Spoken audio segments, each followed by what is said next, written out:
السلام علیکم ورحمۃ اللہ وبرکاتہ۔ امید کرتا ہوں تمام ماں باپ خیریت سے ہوں گے۔ آج ہم بات کرنے جا رہے ہیں سیاست اور اسلام پہ۔ سیاست عربی زبان کا لفظ ہے اور اس کا مادہ سین واو سین ہے۔ معجم الغنی میں سیاست البلاد سے مراد یعنی سیاست شہروں کے داخلی اور خارجی امور کی دیکھ بھال اور ان امور کو بحسن خوبی سر انجام دینے کو کہتے ہیں۔ اللہ تعالیٰ نے اپنے حبیب حضرت محمد مصطفیٰ صلی اللہ تعالیٰ علیہ وسلم کے قلب اطہر پر جو کلام اتارا وہ ہر چیز کا روشن بیان ہے۔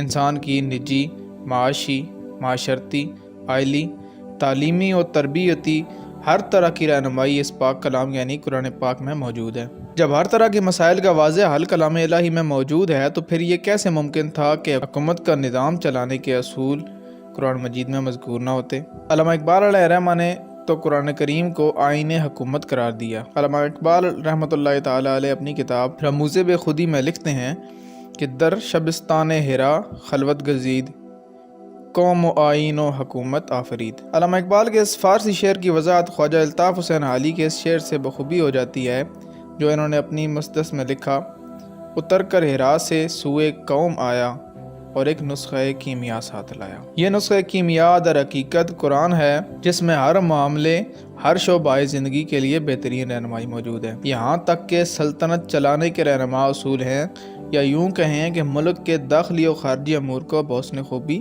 سر انجام دینے کی تعلیمات بھی موجود ہیں۔ اسی لیے بانی پاکستان قائد اعظم محمد علی جناح سے قیام پاکستان سے قبل جب کسی نے پوچھا کہ آپ جس نئے وطن کی تحریک چلا رہے ہیں اس کا آئین و قانون کیا ہوگا، تو آپ نے قرآن مجید اٹھا کر فرمایا: ہمارے ملک کو کسی نئے دستور کی، کسی نئے قانون کی ضرورت نہیں، اس کا دستور پہلے ہی موجود ہے جو کہ قرآن پاک ہے۔ اسلام کے دامن میں سیاست و قائدین سیاست، نیز منتظمین سیاست، سلطنت میں کیا خوبیاں ہونی چاہیے، یہ سب موجود ہے۔ چنانچہ حاکم اسلام کیسا ہونا چاہیے اس کے متعلق قرآن مجید میں ارشاد فرمایا: قال ان اللہ اصطفاہ علیکم وزادہ بسطۃ فی العلم والجسم۔ ترجمہ: اسے اللہ نے تم پر چن لیا اور اسے علم اور جسم میں کشادگی دی۔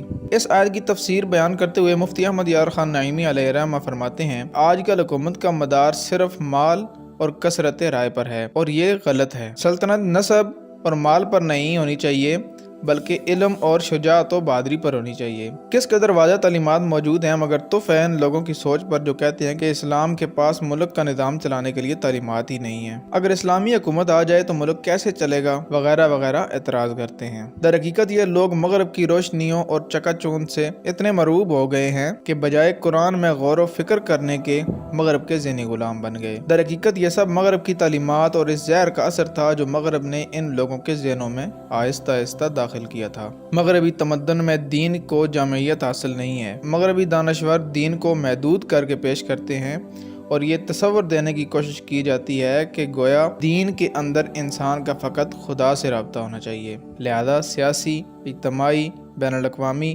اور حکومتی سطح پر روابط قائم کرنا دین اور مذہب کے دائرہ کار سے باہر ہیں، اور یہ چیزیں انسان اور خدا کے رابطے سے جداگانہ چیزیں ہیں۔ پھر اس پر مستضاد یہ کہ سیاست کو ایک لفظ بدنام بنا کر پیش کیا گیا، حتیٰ کہ جھوٹ، دغا، لوٹ مار وغیرہ امور سر انجام دینے والے کو سیاسی آدمی کہہ کر پکارا جانے لگا۔ اس طرح مسلمانوں نے سیاست سے کنارہ کشی اختیار کرنا شروع کر دی، اور پھر اس کا نتیجہ یہ ہوا کہ ایمانوں میں صحیح العقیدہ متصلب فی الدین لوگوں کی نمائندگی ختم ہو کر رہ گئی۔ جبکہ دیکھا جائے تو ملک و قوم کی خدمت کے جذبے کے تحت سیاست کرنا اور اللہ تعالیٰ کے بیان کردہ نظام کو رائج کرنے کے لیے سیاسی عمل میں آنا بذات خود ایک مستحسن عمل اور بعض اوقات ثواب تک ہے۔